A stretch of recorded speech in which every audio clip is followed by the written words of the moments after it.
This is tape recording 1176 C24 RJ28. Copyright C, 1976 by L. Ron Hubbard, all rights reserved. This is an address by L. Ron Hubbard, personally recorded and mixed by L. Ron Hubbard and the staff of LOH Audio Visual, especially for your org. The musical introduction is Zarathustra, composed by Richard Strauss in 1896, and arranged and played by Steve Cartmill on Ron's Baldwin organ. It is the first public performance, especially for you.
Greetings to the San Diego Org executives and staff. Hello. I'm very pleased to be able to talk to you, to bring you some good tidings, to compliment you upon your endurance. You had a lot to put up with. You've had a program. At the same time, the Ed was called to flag, and you've had possibly some heavy ethics because I see that an amnesty was issued for you. You've had some rough times in the past. You've been up, you've been down. So I got on the lines a while ago to see that you were going to do better. And perhaps things have been better since I've been on your lines. You see, I'm on your side. You know, San Diego and I are no strangers. When I was about 9 years old, I had become totally habituated to the howling blizzards of Montana, and all of a sudden I got picked up by the scruff of the neck and dragged along and wound up in San Diego. Beautiful, soft sunlight, quiet, mild climate. And of course I fell in love with the place. And off and on, for most of my life, I've been in and out of San Diego, sometimes living there for very long periods of time. As a boy, I don't think you have a street, I don't think you have a sidewalk that I haven't roller skated on or bicycled on. In that bay out there, I've departed and arrived with all manner of ships and merchant, navy. And as far as San Diego is concerned, we're friends. When I was a writer, I used to have a cottage up on the cliff there above Mission Valley, looked out across and down to the San Diego Mission. I remember a monk down there, they still had one or two around a few years ago, showing the mission off. And he showed me the shadow where some hoodlums had hung a priest. And every evening at a certain time of the day and a certain time of the year, the hanging shadow of the priest would appear on that wall. I don't know if they tell you that story anymore. But anyway, the quiet, the utter, absolute quiet of Mission Valley in those days, and the soothing, soothing sunlight was just about what I needed to look off into the never, never land of story writing, and I thoroughly enjoyed it. I have many memories of San Diego, and there you are picking it up, a San Diego that's gone into the higher velocity of modern times, and don't think I'm not unfamiliar with those too. There you are with a whole area spreading out, population increasing, all kinds of people out there that aren't HASs, all kinds of people out there who aren't grade 4. There's all kinds of people out there who aren't auditors. I think you have an almost unlimited vista. I remember I used to come down from Encinitas. I also lived up in Encinitas for a while. I would always thoroughly enjoy myself, riding around town, walking around. Maybe even to this day, some of those retired Iowa farmers are still playing checkers down there on the beach. And that beach, by the way, that's a great beach. That's a great beach. Did you know that I brought surfboarding from Hawaii down to that San Diego beach? I did. Anyway, that's not just your San Diego. That's my San Diego, too. And I want you to take good care of it. I want you to give it some good tech. I want you to give it some good policy. You have some flag programs. You have a brilliant and bright future ahead of you. There's everything going now for Scientology. As far as technology is concerned, well, you've got it. There it is. As far as policy is concerned, well, it works when it's used. You've got a great future ahead of you.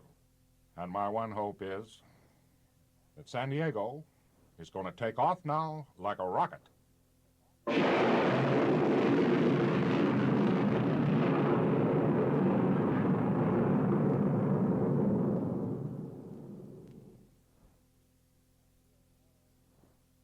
I am doing all I can to help the takeoff continue.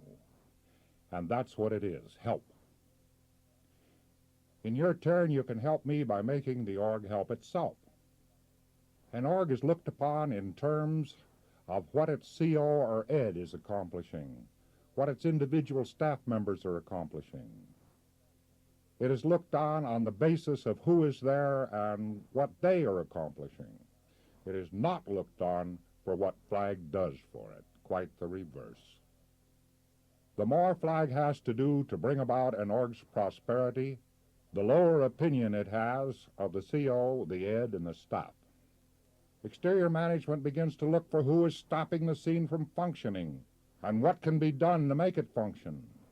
An org that is doing well independently, that is taking responsibility for its own scene, that is getting the show on the road by its own evaluations, its own application of policy, purity of tech, is admired and respected.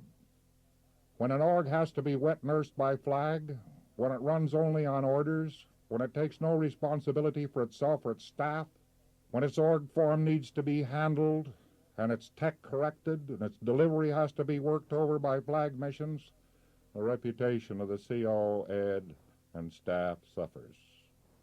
In your case, my current administrative actions and Flag programs are all aimed at getting you going, getting you up to the point where you can be given the ball, so you can get into orbit and stay there on your own actions.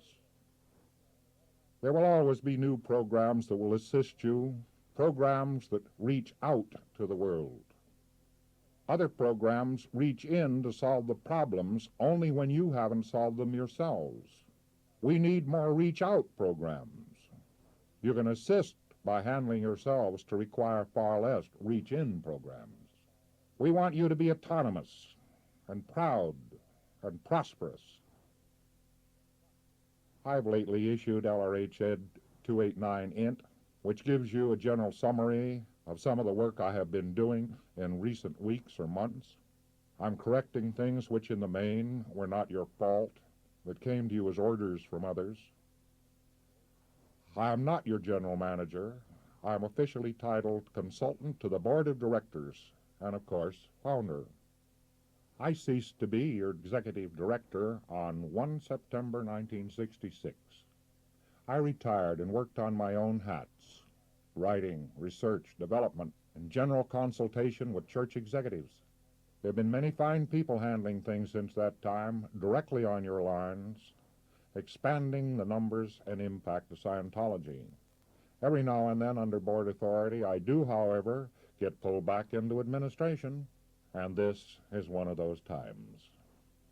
Many executives in the senior world of Scientology do splendidly.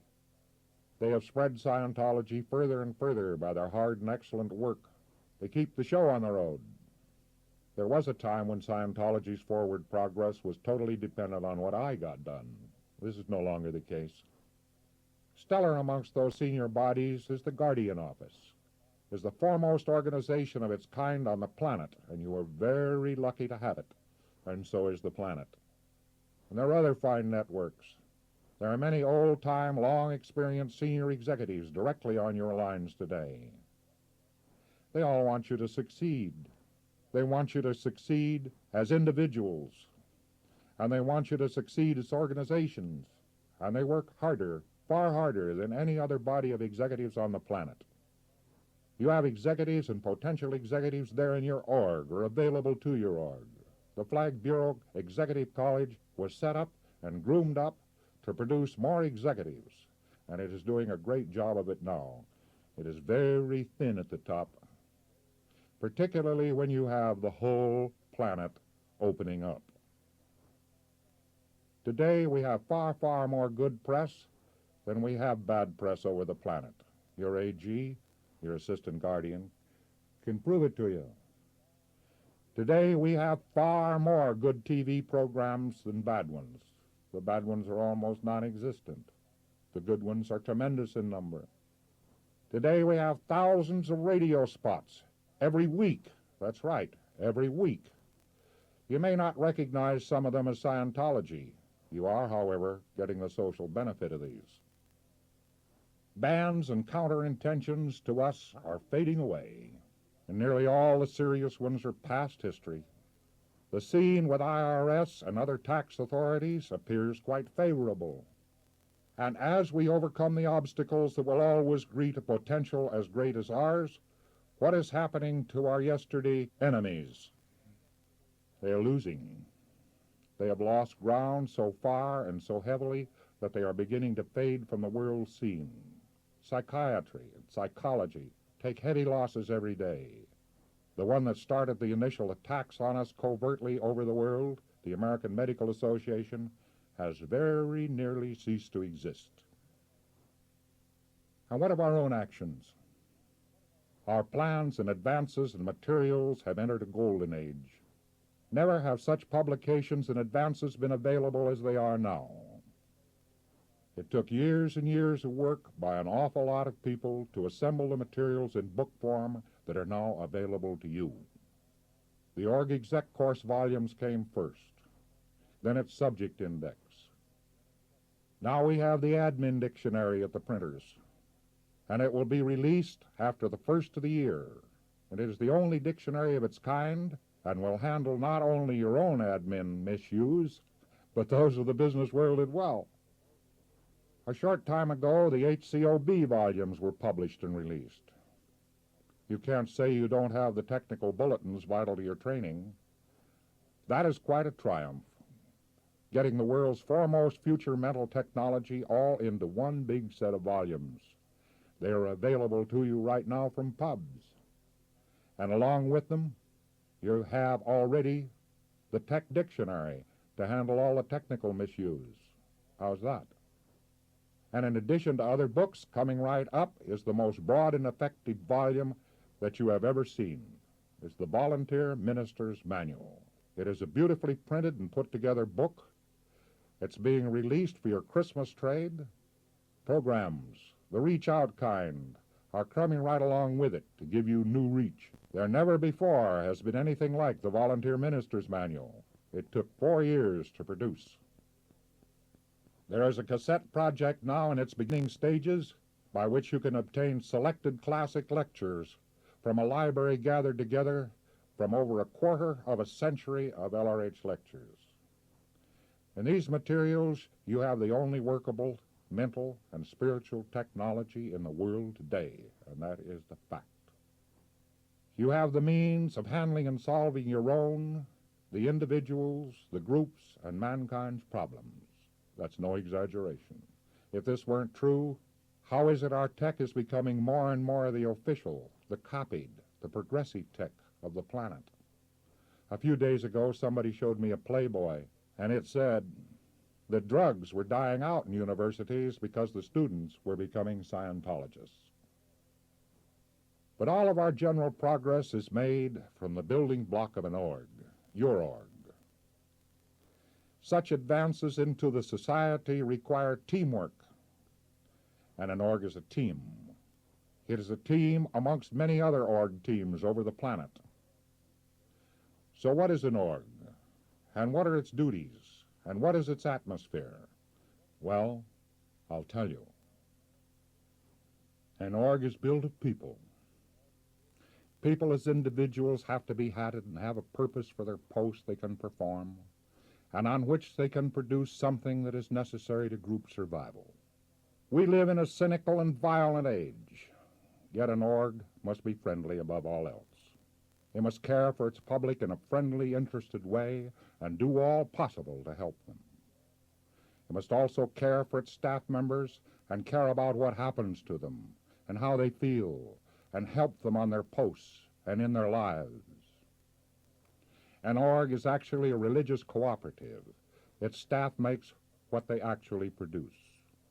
Staff pay is conditional upon the way a whole org enforces HCO policy and uses HCOBs. It is true, proven time after time, that the only rich orgs and prosperous staffs work directly by HCOPLs for org form and lines under execs who were insistent upon the purity of org form and lines and held the form of the org and hatted staff accordingly. There is a safeguard in decency in policy. Standard tech is what an org is supposed to deliver, and if its staff is not insistent upon standard tech, straight by the book, it can cease to be a bright and shining place. You are creating an island of friendliness, decency, and succor in the sea of a violent world. You do it by using policy and tech that it took half a century to find and develop. Sometimes it's tough going. Well, it's a tough world. But that is what makes our org so valuable. And that is why, above all else, we must create these org islands. Sometime in the future, the islands will become the sea, and it will happen because you took this advice, these PLs, and this tech, and used them purely and as they were intended, to succor man from the gathering darkness and decay of this Earth's civilization. Others talk about a better world. We are making one. And what I have just told you is the winning way to do it. So don't regard it lightly. We're the only chance man has. Don't forget it.